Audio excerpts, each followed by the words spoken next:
Nous allons lire aujourd'hui un texte qui est vraiment rempli d'émotions. Lorsque je lisais même le texte à un moment, je me suis vue parmi ces personnes-là à qui Paul était en train de s'adresser et qui était en train d'accompagner l'apôtre Paul. Alors, sans plus tarder, nous allons commencer à lire donc le le livre des Actes des Apôtres à partir du verset 17 jusqu'à la fin. Voilà, c'est aussi un texte qui est rempli non seulement d'émotions, mais d'enseignements et puis aussi d'espoir. Voilà, on va commencer. Je lis la parole de Dieu. Cependant, de Milet, Paul envoya chercher à Éphèse les anciens de l'Église. Lorsqu'il fut arrivé vers lui, il leur dit, « Vous savez de quelle manière, depuis le premier jour où je suis rentré en Asie, je me suis sans cesse conduit avec vous, servant le Seigneur en toute humilité, avec larmes et au milieu des épreuves que me suscitaient les embûches des Juifs. Vous savez que je n'ai rien caché de ce qui vous était utile et que je n'ai pas craint, de vous prêcher et de vous enseigner publiquement dans les maisons, annonçant aux Juifs et aux Grecs la repentance envers Dieu et la foi en notre Seigneur Jésus. » J'ai un appel, mais bon, on va voir ça après. Et maintenant, voici, lié par l'Esprit, je vais à Jérusalem, ne sachant pas ce qui m'y arrivera. Seulement, de ville en ville, l'Esprit Saint m'avertit que des liens et des tribulations m'attendent. Mais je ne fais pour moi-même aucun cas de ma vie, comme si elle m'était précieuse, pourvu que j'accomplisse ma course avec joie et le ministère que j'ai reçu de Jésus, d'annoncer la bonne nouvelle de la grâce de Dieu. Et maintenant, voici, je sais que vous ne verrez plus mon visage. Vous tous au milieu desquels j'ai passé en prêchant le royaume de Dieu, C'est pourquoi je vous déclare aujourd'hui que je suis pur de sang de vous tous. Que je suis pur du sang de vous tous. Car je vous ai annoncé tout le conseil de Dieu sans en rien cacher. Prenez donc garde à vous-même et à tout le troupeau sur lequel le Saint-Esprit vous a établi évêque, pour paître l'Église du Seigneur qu'il s'est acquise par son propre sang. Voilà. Donc, serviteur, servante, l'Église, le troupeau que tu gères ne t'appartient pas. Tu n'en es pas le Dieu, c'est le troupeau de Dieu. C'est le troupeau que Dieu t'a confié pour permettre à ces personnes-là de le rejoindre à la fin des temps. Ne t'établis pas Dieu sur ce troupeau-là. Ça, c'était une parenthèse qu'on ferme.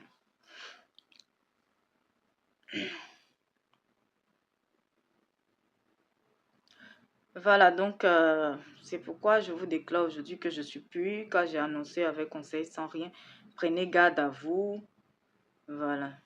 Donc, on continue au verset 29.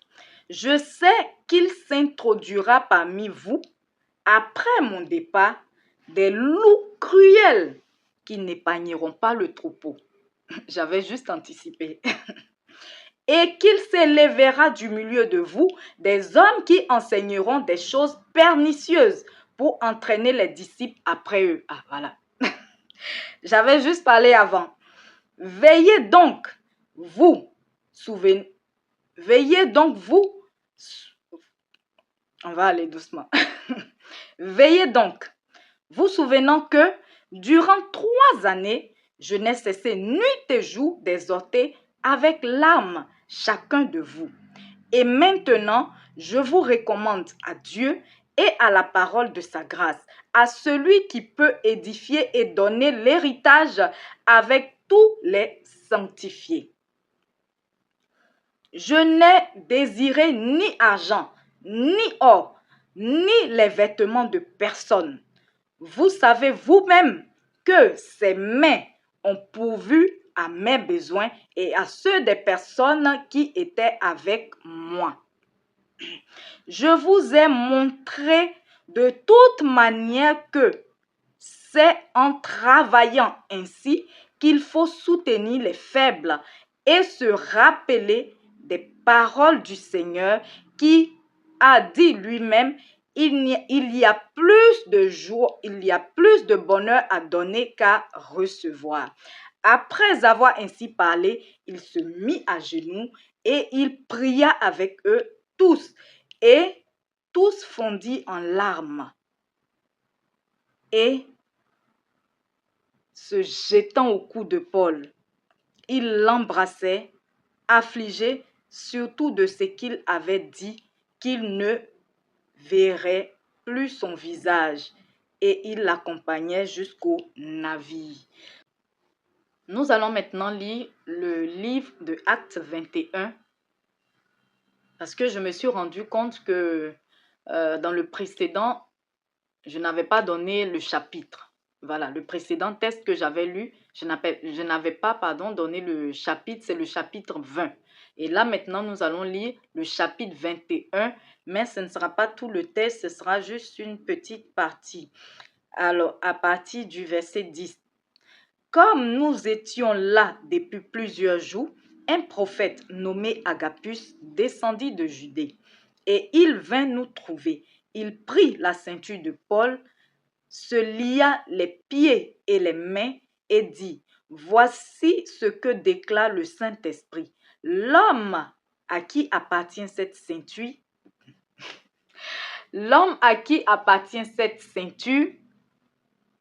les Juifs le lieront de la même manière à Jérusalem et le livreront entre les mains des païens. Quand nous entendîmes cela, nous et ceux de l'endroit, nous priâmes Paul de ne pas monter à Jérusalem. Alors il répondit, que me faites-vous en pleurant et en me brisant le cœur? Je suis prêt non seulement à être lié, mais encore à mourir à Jérusalem pour le nom de Jésus. Comme il ne se laissait pas persuader, nous n'insistâmes pas et nous dîmes que la volonté du Seigneur se fasse.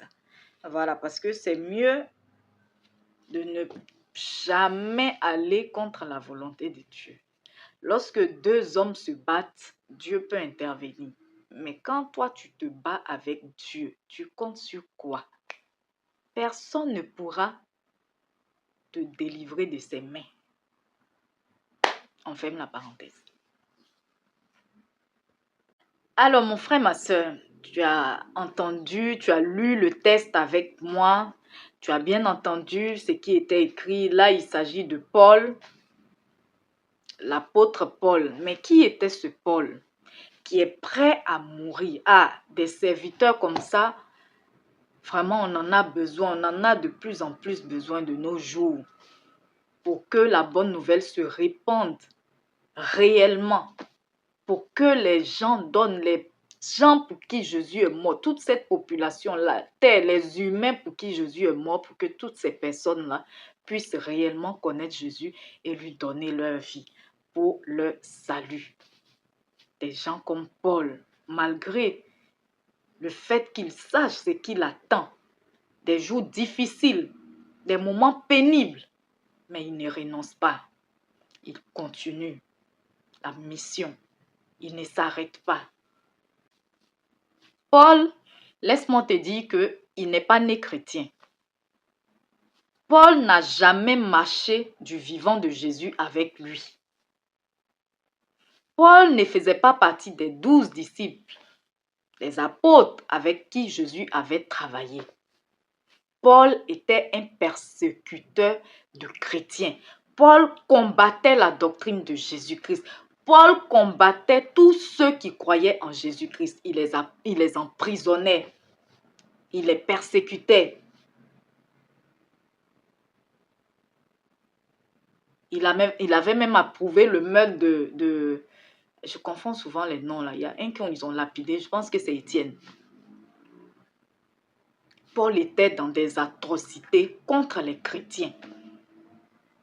Contre tous ceux qui servaient ce Jésus pour qui il est prêt à mourir aujourd'hui.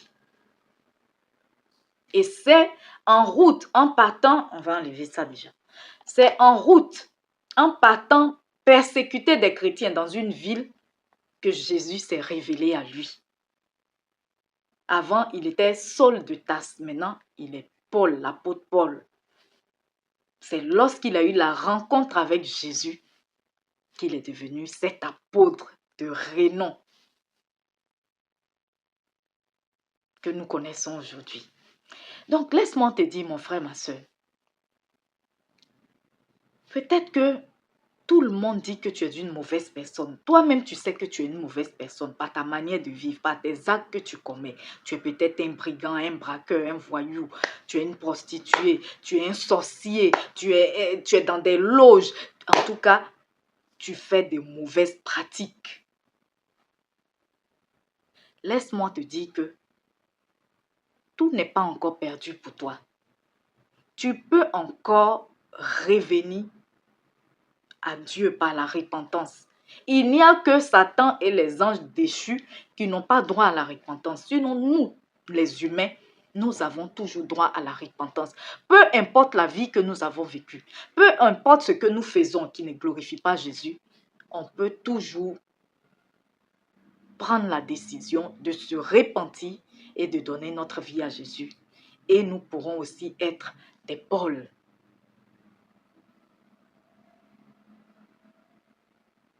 Si tu entends ce message, n'endurcis pas ton cœur et laisse-toi, ou je dirais, laisse Jésus se révéler à toi.